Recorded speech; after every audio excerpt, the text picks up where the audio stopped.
Hi, I'm Brian Grant, and you're listening to On Time, the Brian Grant Foundation podcast about living with Parkinson's. If you want to know more about Brian Grant Foundation, go to briangrant.org. This podcast series is presented by AbbVie. Welcome to On Time, a Parkinson's podcast live stream event. I'm Amy Lavallee, the moderator of the Facebook group for the podcast. Like Brian, I was diagnosed with young onset Parkinson's disease in my 30s. I'm a mother to 3 boys and an active member of the Brian Grant Foundation. Hopefully you've all had a chance to listen to On Time. All 4 episodes are available at briangrant.org/podcast, as well as on all the major streaming services. We also have a Facebook group where we talk about the issues that are discussed in the podcast. Hello to all of our Facebook friends who are joining us tonight. If you'd like to join the group, you can find the link at briangrant.org/podcast. Thank you to everyone who submitted a question for tonight's program. You can still submit questions through the chat function, and we'll do our best to get to them this evening. I'm joined in the studio tonight with Brian Grant. Our co-host, Heather Kennedy, and special guests, Amber Husford and Kevin Kwok, will be joining us tonight to answer your questions. But let's start with a couple of questions for Brian that came to us from our friends at Russellville Park and Infinity Rehab. The first question is, Brian, what is your why? Can you tell us a story behind your foundation? Yeah. When I was diagnosed, like most of us, it was a shocker. Didn't know really what to do than to have a pity party for a couple years. But once I got over that, I was watching Michael J. Fox, Muhammad Ali, and the work that they were doing in the community. And I knew I had a platform, so I definitely wanted to join the fight against Parkinson's. When you look back, were there signs or symptoms that you dismissed but were related to your diagnosis? There definitely were symptoms. I was joking with somebody the other day, and I told them, man, my last 2 years in the league, that was all Parkinson's. It wasn't my age, but you know what? My knees were gone. Everything was pretty shot by the time I got to my last 2 years. But I noticed I couldn't jump off my left leg. I started feeling a bit uncoordinated, and then the depression, that was the thing that really did it. How did you explain it at the time? I really couldn't because, like I said before, I kind of thought it was just getting older, being older, playing in a young NBA. But, little skin twitches, not being able to jump off the left leg, those things answered it. Brian was joined by co-host Heather Kennedy for the podcast. Heather was diagnosed with young onset Parkinson's in 2011 and is the founder of Kathleen Kiddo, an advocacy site offering resources and connection through social media. Let's welcome Heather. Hi, Heather. Are you there? Hello, Heather. Where are you joining us from tonight? Good to see you. Where are you joining us from tonight? The East Bay near Oakland, California. Well, thank you for joining us. We have a few questions for you and Brian. One of our listeners had this to say. Listening to the podcasts are so helpful and relatable. I feel a sense of validation knowing I'm not a Parky freak by hearing other stories that echo mine. My question for you is it therapeutic for you both to share as well? I'll let you start. The reason I started this Kathleen Kiddo and writing and all the things about Parkinson's was not because I thought I was the only person suffering, but because when I wrote and put it online, I got a lot of writing back. People saying, well, it was the equivalent of the message in a bottle. I couldn't believe how many people could relate. And I felt less alone. So yeah, it was sort of a symbiotic, mutually beneficial relationship that we've had with the entire community. And we're all together in this. Yeah. And for me, it was really helped. It was tough. It took some time before I really got relief from things. And that really started happening when I meet other people with Parkinson's and started talking to him, and I knew that that's what I wanted to do. Yeah. I felt like a release when I told people that I wasn't hiding anything more, and it was a release that it's just I could be open about it. Absolutely. Another question that came in is, I'm grieving the loss of the person I used to be. How do you deal with this, Heather? I'm furious. It fuels my workouts. I compete with myself. I used to teach dance, specifically hip hop. I used to go out and try to do karaoke. I wouldn't do those things as much. Now I might do the robot. And it's kind of frustrating to think about how much we've lost. It's a constant stream of loss with a degenerative condition. And yet, the way that we have been humbled and we can now slow down enough to see that everybody hurts from something is invaluable. It's like going to a meditation retreat for the rest of your life. You have to stay present and in your body.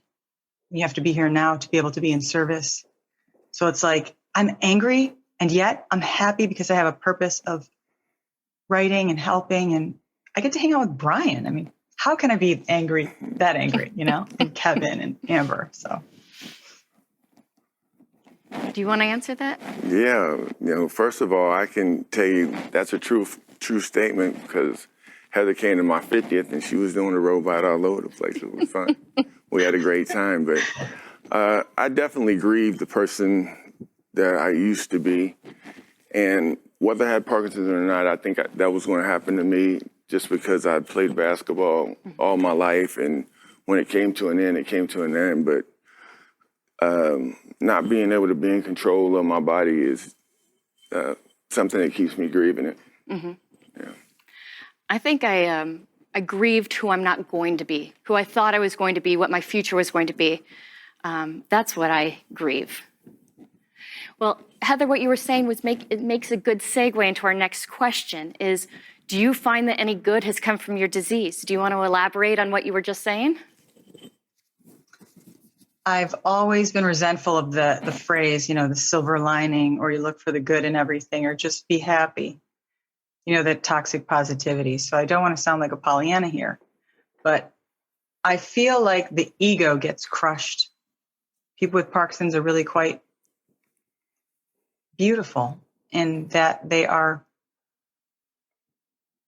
humbled and more present. I've learned so much from this disease. It just is. I can fight with it and go kicking and screaming, or I can accept life as it is right now, and it's constantly changing state, and just go with it. So it's made me a kinder person because it slowed me down. So that's probably the best part of this. And I get to meet people all over the world. I have a new family. It's kind of cool. Yeah. Brian, what good has come from your disease? I like to think that I've always been humble, but there was definitely another level of humility that came out. And as Heather just said, just the people that you meet along the way. I mean, I've got very good friends who have Parkinson's, and I know there's a community of people out there that I can always reach out to, and they know they can reach out to me, and that's been a big positive. Yeah. Let's also check to see if any questions have come in through our chat. But while we are checking through that, I'll say good that's come from my experience with the disease is just learning more patience, is recognizing that other people may have hidden invisible diseases too, and we don't know what they're going through, and to have patience for everybody in life. That's something that I've embraced. Yeah. It's not really a question, but I've noticed. I'm just going to add that I've noticed that when we tell people we have Parkinson's, they share their pain with us too. And there's something kind of nice about the way that we can all be together in that moment. Thank you. It is great. And like you said, building those friendships and those connections and being able to share your story and experience and build within that community helps us all. So a comment that's come in from our chat room says it's not really a question, but wanted to say that I listened to the lifestyle episode and it was exactly the message I needed to hear today. How does that make you two feel? It makes me feel like we're doing something that's truly helping people in the Parkinson's community. It's been an honor to work with Heather and working with you tonight. But, sitting in front of the cameras, getting real, my meds aren't working as well as they used to, but this is what we do to find those other people out there who are going through the same exact thing. I thought you were just excited to meet me. Yeah, it's kind of cool to see the feedback be so positive when we thought we were just having a conversation. And Katrina and everybody made it really nice for us, Katrina of the Brian Grant Foundation, made it really nice for us to have a conversation that was not just open, but available to all, because there's something in there to relate to for everyone, whether you have Parkinson's or not. Yeah. In the last podcast episode, Brian and Heather are joined by Amber and Kevin to talk about the diversity in the Parkinson's community. Amber was diagnosed with early onset Parkinson's disease in 2018. Amber is an advocate for people with Parkinson's. She uses dark humor and sarcasm to increase awareness of living through young onset Parkinson's by her wildly followed TikTok page at Not the Fake Amber.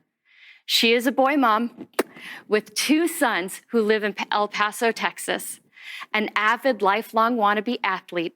Kevin was diagnosed with Parkinson's in his late 40s. He has taken control of his Parkinson's with bold irreverence, optimism, and biting humor. As a self-proclaimed amateur PD satirist, he has been a speaker and patient advocate for several foundations and has been featured on national news, programs, and webcasts. We're delighted to be joined tonight with Amber and Kevin tonight. Well, welcome, Amber and Kevin. Where are you joining us from tonight? I am in El Paso, Texas. Kevin? Sorry about that. I'm calling in from Boulder, Colorado. Oh, wonderful places. Well, thank you for joining us. A question for you. What is something that is commonly misunderstood about Parkinson's that allies should know so they can do a better job supporting? I think that Brian talked about this in one of the episodes, but people often think that people die from Parkinson's. And I think I spend majority of my time saying no. You die with it, not of it. But I think that's the biggest misconception. Kevin, what do you think allies could do to support us better? So for me, the biggest issue with Parkinson's isn't the stiffness or the rigidity, but it's the things that you can't see. And those are the things that I'd like to sort of clarify. Just because you say everything, or just because you don't hear anything's bad with us or troubling us, doesn't mean everything's okay. Heather, I'd like to ask you the same thing. What do you think that allies could do to show us more support? This is an extremely unpredictable condition. So if our allies could be flexible with us, that would be such a huge favor. For example, if someone says, what are you doing next Tuesday at 3:00? I'm like, I don't know. Let me ask my body next Tuesday at 3:00. But if you could give me a window of time to get to you between, say, 3 and 3:30, so that I'm not late or making you wait, that'd be great. It is what doesn't show. I'm going to echo Amber and Kevin here and to say that the anxiety and the other horsemen of our apocalypse would be depression, which tries to get us alone and take us down. So I believe those things can hurt a lot of people. And we just need to pay attention to the fact that half of this at least is mental. The other stuff we can handle. A question I'd like to ask Amber and Kevin is about grieving who you used to be. Can you tell me a little bit about what you're experiencing and how you're dealing with that? Kevin, why don't you begin? Yeah, I've told this story before, but I used to teach martial arts, and my senseis used to tell me that in order to gain control, you have to first be willing to lose control. And when they told me that in my 20s, I had no idea what that meant. But what I'm finding out is that actually loss of control to gain control is the ultimate acceptance. It sort of guided my path of my Parkinson's life, and it's worked very well for me, but it's not always easy to practice. Amber, would you like to share? I actually completely agree with you. I think rather than grieving what I used to be, because there really hasn't been that much of a change in my lifestyle, aside from like little things that I see slipping and like memory loss and the ability to do some things, but rather grieving the future, being able to plan ahead. Who knows what it's going to be like, because it's different for all of us. I have no idea what to expect. Yeah, and I think it's difficult when you see our counterparts, our friends of similar ages, and the paths they're taking, and knowing that ours is just going to be completely deviated and different than that and what we had planned on. All right, we have another question from our friend Linda Egan, program coordinator at Northwestern University Lake Forest Hospital.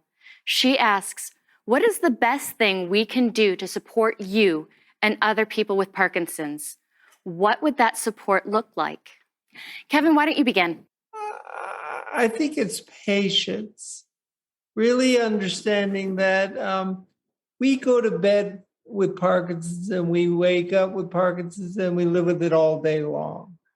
And we know that our friends and family members and our employers, they sort of after a while become weary of all of our issues with Parkinson's. And we just ask you know that we're in a marathon. We're not, we don't have a disease that one day we're going to wake up and we say we feel better on there. There's just other degrees of either worse or tolerability.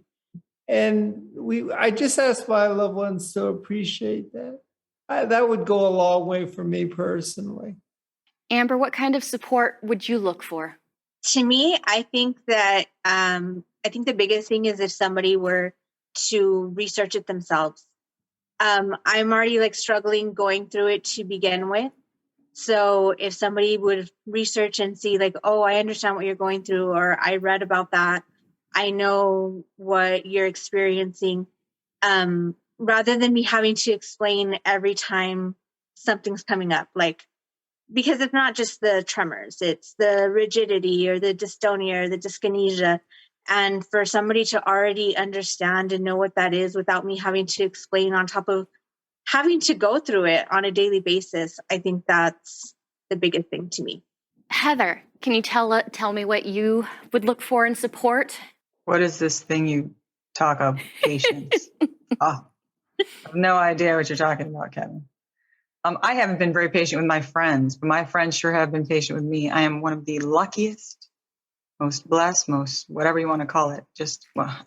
I'm so grateful. My friends and family have been amazing, especially my friends who are nearby and who've literally picked me up off the floor, helped me bring in groceries, run errands for me, come over and cleaned my house, helped me out during surgeries. I have an amazing community of friends all over the world, and they always say, what can I do for you in the moment? Or, hey, how are you today? Simple as that. It's nothing special. And again, I don't think that I'm special because of Parkinson's. In fact, what I'm struggling with is how Parkinson's is like a werewolf that bites everybody around me. So I'm trying to manage my own chronic pain in that way. That's what I'd like to focus a little bit more on, because it causes trouble for family. Brian, what kind of support would you look for? I'm going to echo the word patience, because it's hard sometimes, especially as you start to progress more. And I'm going through that right now. It's hard for others to have patience for me, because a lot of people close to me know that I don't like to ask for help. Being an athlete, I always felt like I could conquer and do what needed to be done. But now I'm in a situation where I'm going to need help. You got 5 guys on the court. It takes 5 guys to get that win. It takes a community of Parkinson's patients, family members, friends, to be able to get through this disease each and every day. Well, the next question is one I really am excited to hear your guys' answers, because I need the tips. We're talking about fatigue. How do you deal with fatigue? Amber, tell me what you do. I think you just push through. I can't even say. I work full time. I'm a single mom. You just have to do it. I don't have any tips or tricks. I wish I did. So if anybody else has insight into this, I would love to hear it. All right, Kevin looks like he's got the answer. What's your secret? Intravenous caffeine. I have coffee around the clock. One of the things that I've really learned to appreciate and respect is what the value of a good night's sleep is. And I used to be the kind of person that would stay up all night long in college and go to class in the morning and just be fine. I'd be at the bar in the afternoons, and life was good. I could operate on 3-4 hours of sleep. Today, I really push for better quality sleep. And it's not easy, but I think it's just so important and so underappreciated. Again, what is this thing called sleep? I mean, I don't know about you guys, but it's hard to turn your brain off. You know, you get in bed and you're like, remember that thing I did in 3rd grade? Maybe I should say sorry for that. You know, remember all the things you've forgotten through the day? Yes, exactly. We all have these active minds, but our bodies, it is the equivalent of that sleep paralysis. If anyone's ever experienced that, or maybe runner's rigor mortis, your brain is still fully engaged, but your body's like, nope, no more, done, fin. So I would say fatigue, I can fall asleep doing anything, and I do mean anything. And that can be taken quite personally. But I think what happens is we don't stay under. So we're not getting that real rest. I have to, for me to stay awake, I have to look for something to really look forward to, like this, you know, some fun times with friends, or an engaging meal, or a really exciting film, you know, some new music, maybe even a little walk or a workout. Yeah. I have to look forward to something, to really be excited about it, like something special. And every day has that. It's everywhere. How do you battle fatigue? I'm going to go with coffee, too. I'm going to buy stock in Starbucks, I tell you. I drink it so much. But, you know, the coffee helps, but it's not always going to give me the result that I want. Trying to get a good night's sleep always helps with me. I've been through, 3 or 4 weeks of insomnia before, and it's hell because you don't get any sleep. You're like a zombie and you're frozen. But for the past year and a half, I've had some really good sleep, and my dreams are so vivid that a lot of times I wake up and think that I'm in the dream still. So I have that same experience. My tricks with fatigue is I almost categorize it as different as being tired. It's just that bone dense exhaustion. I need that daily nap, that power nap. I turn on unashamedly the Nintendo, the TV, say, kids, entertain yourself. Mama needs her nap, and then green tea. But those are my tricks just to get through the day. But I just wish we weren't so fatigued. yeah. All right, we had some more questions come in through the chat. Keep bringing them in, you guys.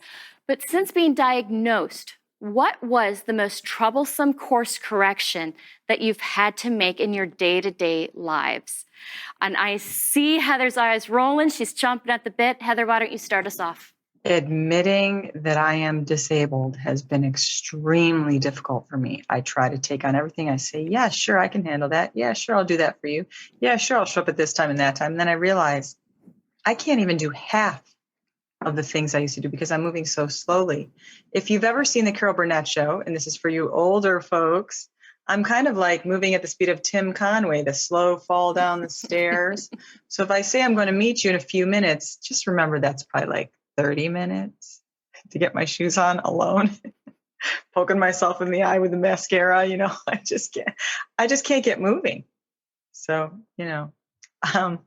it's been a challenge to admit that I can only do 1, maybe 2 things a day. That's it. That's all I got. Amber, what sort of course correction do you struggle with? I think right now, the apathy, the not caring about the things that I used to care about or caring about them the same way or having the motivation to do the 5 things that you try to plan and can only do 2 of. I don't even really want to do that.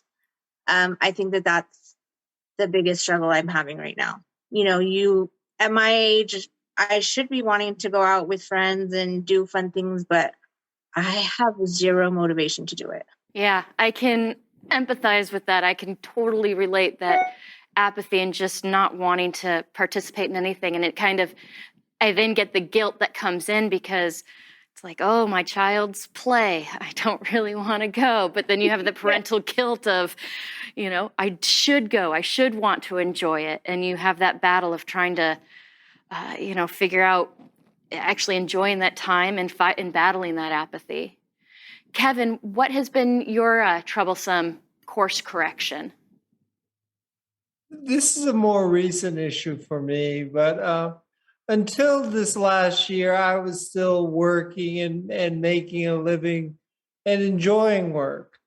But in a corporate restructuring, I was let go. And unfortunately, coming to grips with that has been really challenging for me because for me, I've worked every day of my life since high school.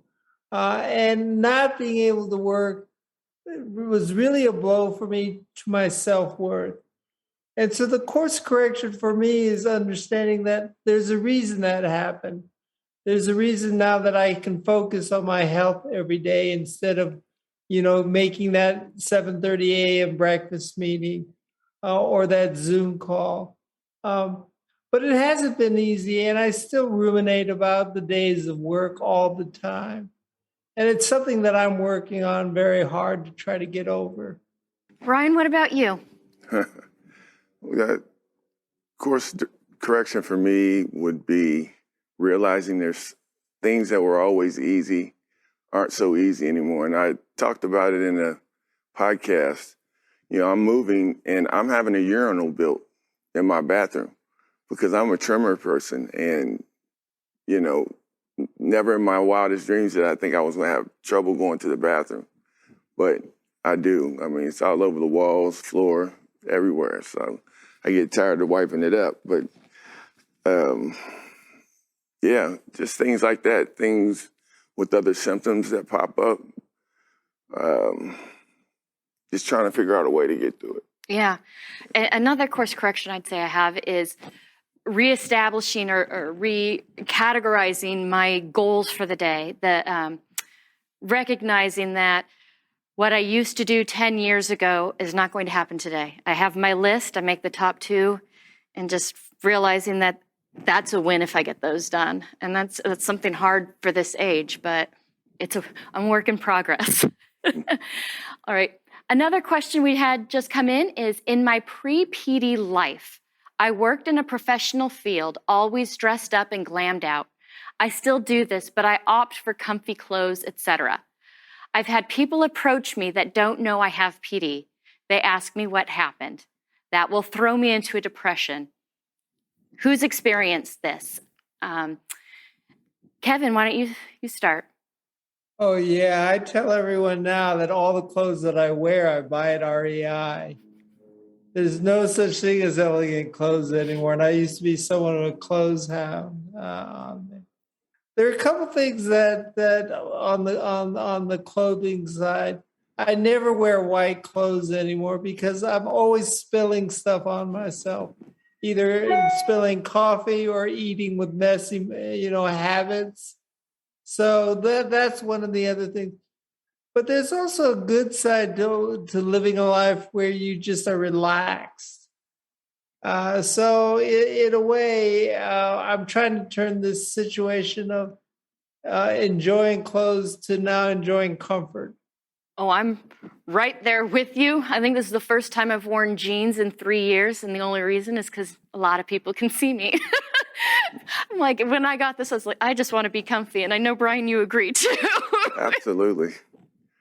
You want me to go? Oh, yeah, go ahead. Yeah, I mean, you're going to see me in sweats more than jeans. This is like a special occasion. That's why I got the jeans out today.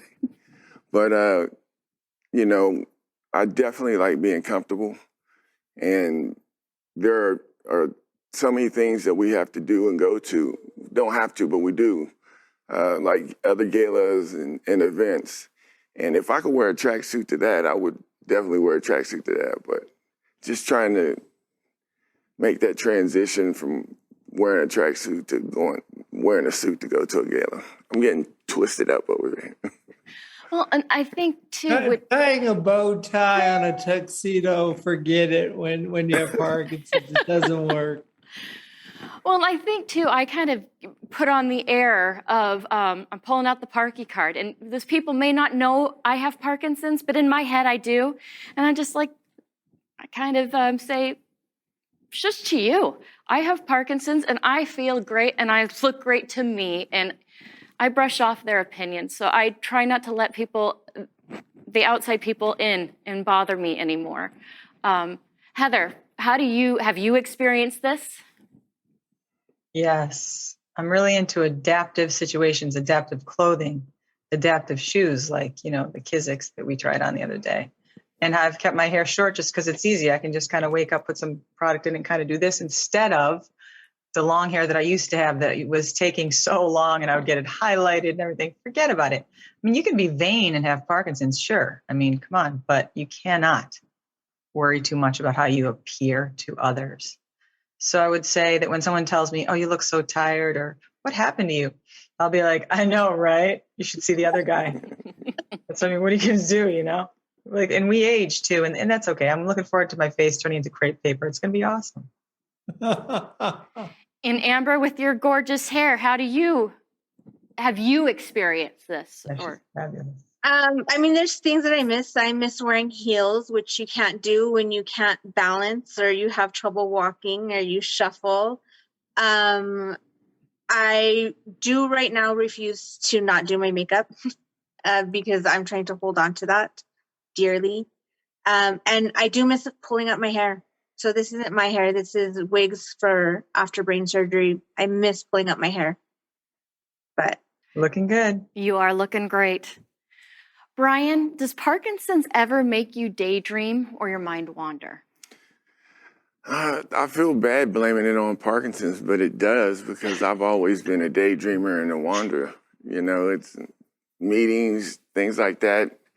I can get focused in on anything other than what I'm supposed to be focused in on. So since being diagnosed with Parkinson's, I've definitely seen an increase in that. Yeah. What about you, Amber? Have you experienced any daydreaming or mind wandering? I was going to say the same thing as Brian. I didn't know that was Parkinson's. I thought that was just me. I have a real hard time focusing on anything, though. And I forget everything. So if I'm having a conversation, if I'm interrupted, it's gone. So I daydream a lot. I didn't think it was Parkinson's, so I can't blame it. I especially find that my level of fatigue affects that. The more tired I am, if somebody's talking at me, I have zoned out. I don't know what you're saying, and I've forgotten all words coming out of my mouth. What about you, Kevin? I'm sorry, what was that? I wasn't listening or thinking what you were saying. Exactly. Thank you for proving our point. No. The point where I've also been a frequent daydreamer. I think for me, the thing that really started to alarm me was certain medications that I was taking was making it worse than just daydreaming. I was just fixated and ruminating on things and couldn't get my mind off that. And that to me is a very dangerous state to come from. So I think there are degrees of daydreaming and obsession, and you got to be careful that it doesn't turn into that obsession. Heather, do you want to expand and talk about maybe the tips you use when your mind wanders? How do you focus and bring it back? I don't focus at all. In fact, I tend to go with the flow of whatever's right in front of me, and whoever is right in front of me. They're going to get my absolute attention, and my attention's about the length of maybe like a goldfish, just keep swimming. Who are you again? And I don't mean to joke about memory loss because that's a very real thing, but it is true that I do not remember things as much, and I let go of things a lot easier that way. So go figure. I would say the tip that I would have is this. Everyone talks about mindfulness and meditation like it's some high-end thing. It's really just stopping, breathing, pausing, and just watching the mind on a screen go by. There you are thinking, oh, wow, there I am tripping about the future. There I am ruminating on the past. And breathe into that for a little while. That helps me tremendously to sort of get refocused. I do it several times a day. You don't have to make a big deal. You don't have to have like an ashram or something, It can just be sitting quietly on a chair and breathing, and you can close your eyes even. And just resets. It's like Anne Lamott famously said, everything works if you turn it off for a while, including you. So just kind of take some deep breaths. That's what helps me. Amber, how do you deal with your apathy? Do you have any tips? No, I need tips. I think, once I get out there and I do whatever it is, so say like you were saying, a kid's performance or whatever, I enjoy myself. So if I go out with my friends, I have a good time, or if I'm doing something with coworkers, I enjoy myself. It's just a matter of you have to do it. Just get up, you have to do it. And then I usually have a really good time. So I think that's the only thing, just push yourself to do it. Brian, do you have any tips for your apathy? No, not really. Yeah. I think Amber kind of hit the nail on the head for me. Got to just get up and do it. Mm-hmm. If I don't, then I'm just going to slide back into whatever I was into. I think that's one of the biggest hurdles I wish our allies would understand too. Bringing it back to one of the earlier questions is what we wish our allies knew and how to support us is that apathy, it's a real thing. It's a very huge, burden to overcome, to know that you want to, but you just can't, and you want to. Things that I've found helpful for me is, again, list. I write down so many lists. I have so many notebooks tucked in different areas of the house, and kind of just initiating like, okay, step 1, get dressed. Step 2, brush my teeth. But that helps me to initiate my motion for the day. And then something that makes me excited, big earrings, bright lipstick. It gives me that little boost of feeling better, even if it's I'm doing dishes. I'll put on my wedding tiara and pretend I'm Cinderella. But that helps get over that apathy because it makes it a little more fun for me. So we are going to go back and talk about some of the symptoms and signs that you dismissed when you were diagnosed. I asked Brian, but I want to come back and ask you guys. When you were first going through your diagnosis process and you look back on your pre-PD life, what signs and symptoms did you have that you're now going, I know what that was? Heather, why don't you start? Yeah. Well, it's funny. Kevin and I just talked about the pre-Parkinson's personality changes. And one of those things that I noticed is I became less patient, more impulsive. I kind of stepped out of who my normal range of comfort was much more often. And I did some things that I believe now, looking back, were probably hurtful to other people because the body knew that things were changing. And those boats weren't docking in the neurology area. So I think probably I became a little wild. And when I tried to pick up my violin to play, vibrato has a certain look to it, and I couldn't move my hand. And I thought it was because I had been fighting in the UFC, not in the cage or anything like that. But we were doing some sparring. I thought I had a neck injury. So I just ignored it for years. And the doctors kept giving me, medications for my mood. Like, you hysterical woman, you must be in your head. Turns out it was in my head, but we did ignore a lot of signs. The stooping, my neck started to hurt, and leaning forward, my posture was off. And I was just really depressed for years before I got help. I mean, the people that were around me, God bless them, if they're still my friends, boy, did they earn that space in my life. So yeah, we do tend to ignore things. Kevin, what signs and symptoms did you dismiss? Well, now again, I'll break it out into the motor symptoms, and then I'll also talk a little bit about the non-motor symptoms. I think for me, the motor symptoms were always, as someone who's always been very physical in my life, I thought I could work through them, right? I thought, I'm just not working out enough, or I just have to spend more time in the gym and I'll get through it. So that was sort of my dismissive sign on those things. But I mean, I used to send people ahead of time to meals so I didn't have to walk with them on the streets to the restaurant because I would do a lot of avoidance games. But getting back to what Heather was saying, I think if I really reflect back on the past, it was some of the behaviors. Dopamine is a pleasure-seeking hormone, and when you start losing that, you start doing things to grasp onto it.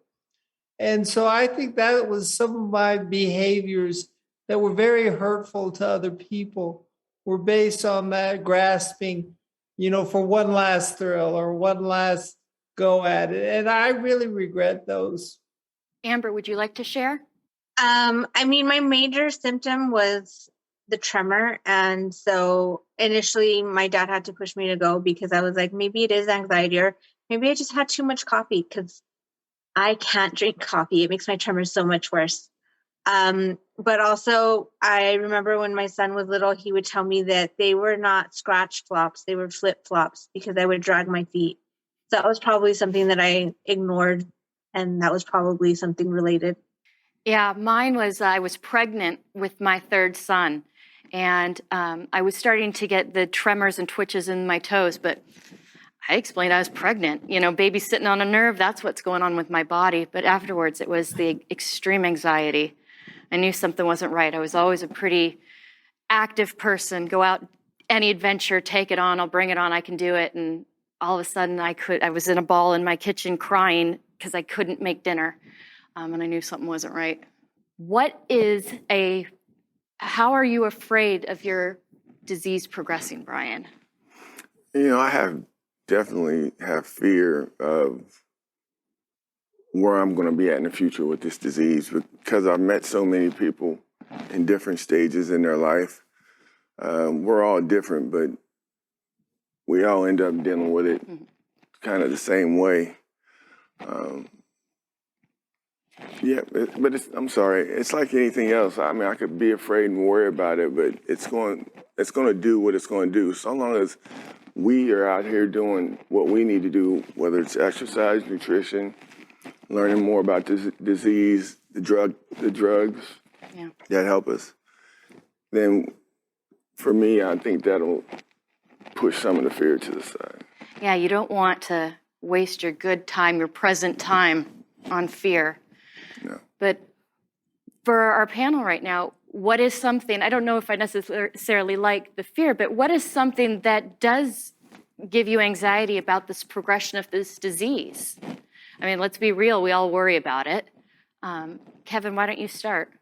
Yeah, my neurologist asked me this, and all of us, I think, or at least I know several of us on this panel have all been divorced. And I told my neurologist, she was one of the first people I mentioned to that I was going through a divorce. Her comment, she asked me the same question, what do you fear? And so what I said to her is, I fear the unknown and the fear of growing old alone.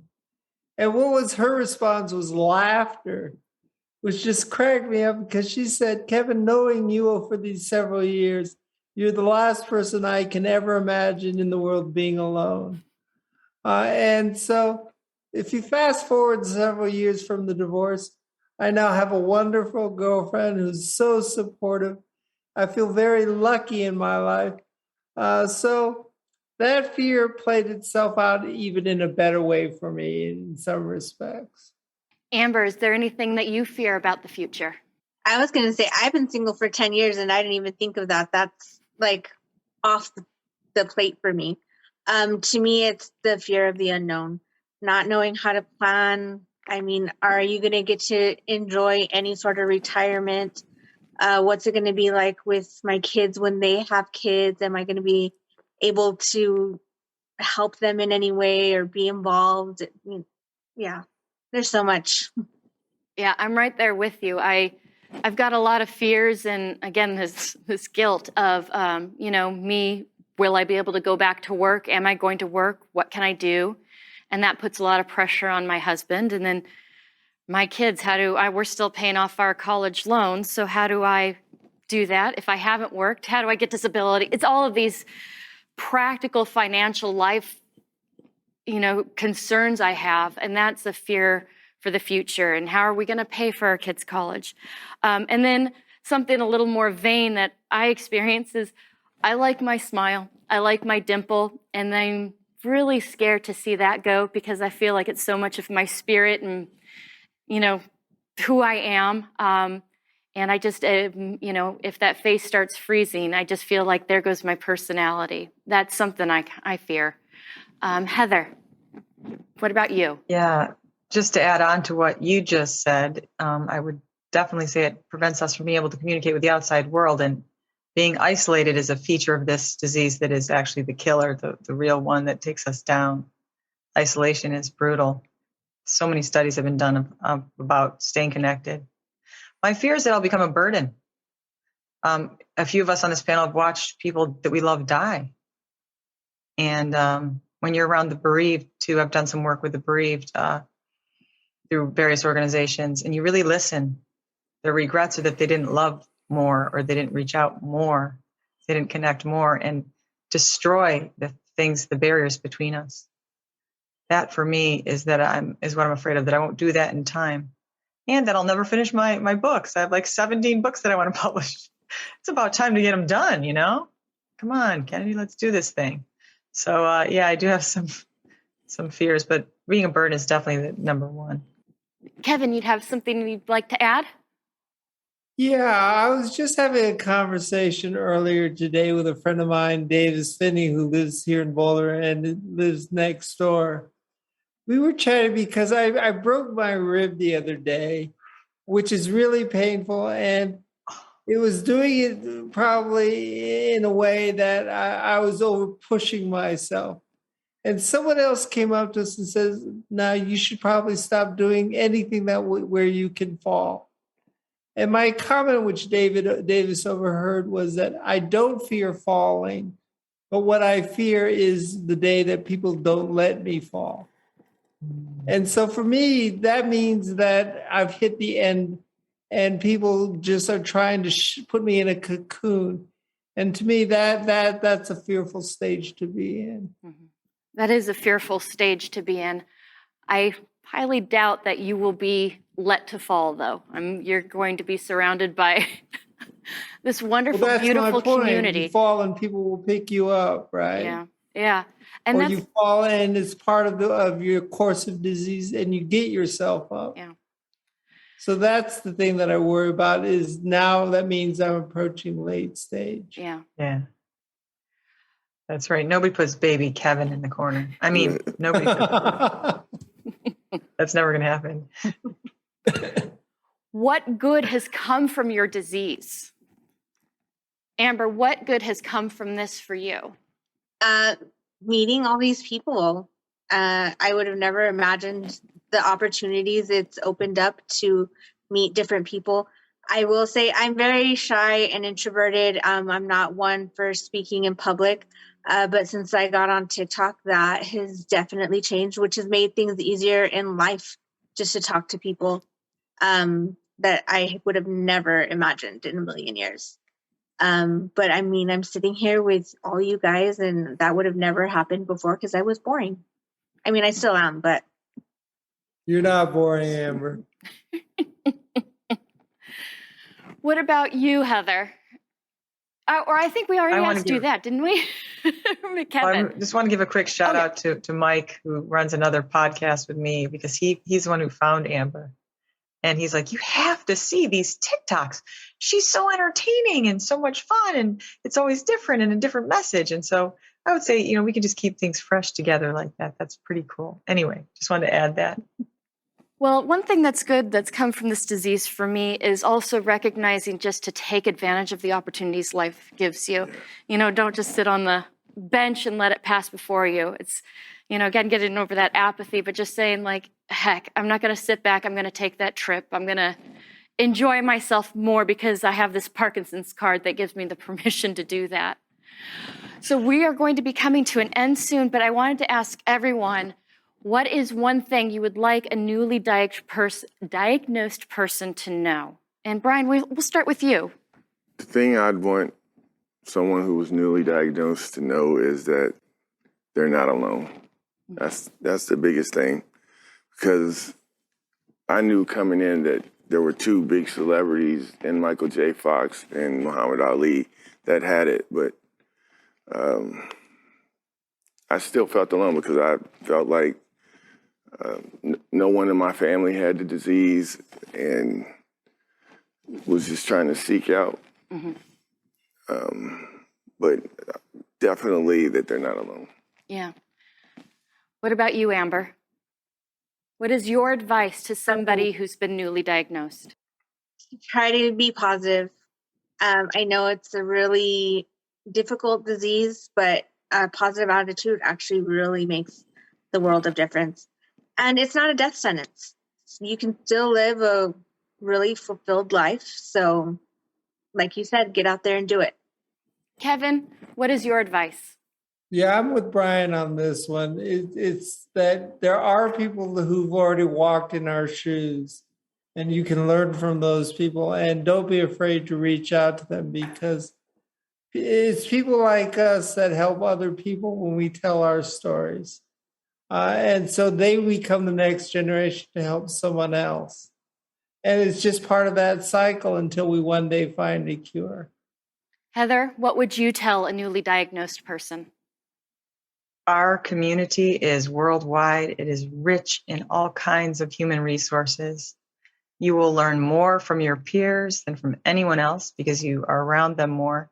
If you attend the events, and I highly recommend you do, like the World Parkinson's Congress, the Davis Finney events, the Brian Grant events, Michael J. Fox has events, APDA, Parkinson's Foundation. There are tons of opportunities to get out there and meet people. I don't care if I have to marine crawl, I'm getting there. And so that's what I would say. Stay connected, stay involved. And remember, service to others is the best we can do. And it will keep, like I said, it's a mutually beneficial situation. So just stay here now. Don't disappear. And my advice would be give yourself the grace and the kindness. It's a battle, but you have a support system, you have a community. We will get through it. You may not be the person you were planning to be or thought you'd be, but you're going to be the person you're meant to be. So just be kind to yourself. Now, sadly, we're coming to the end of our hour. This went by really fast, and I had such a wonderful discussion with all of you, and I wish we could talk longer. But I want to thank our guests tonight and everyone who joined us. If you've listened to the podcast, we'd appreciate it if you'd take a moment to rate and review us.